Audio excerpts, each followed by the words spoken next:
Bir neçə gün öncə yolüstü Biləsuvar körpüsünü keçib Salyan istiqamətində yolun kənarında hinduşka və qaz adı ilə quş satılması haqda paylaşım etmişdim.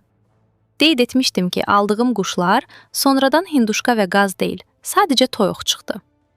Global.info.az məlumat verir ki, bunu Qanun Nəşrlər Evinin rəhbəri Şahbaz Xudoğlu bildirib.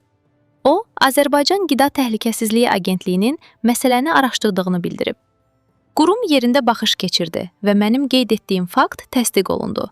Yolüstü, xüsusən də Biləsuvar Salyan istiqamətində yol kənarında hinduşka, qaz adı ilə satılan quşlara qarşı diqqətli olun.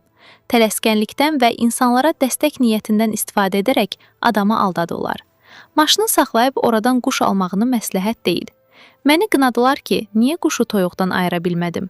Doğruz, heç vaxt inana bilməzdim ki, insanlarımız zəhərli qida satmaq həddində murdar və fırıldaqçı ola bilərlər. Qida Təhlükəsizlik Agentliyi yeməməyi məsləhət gördü.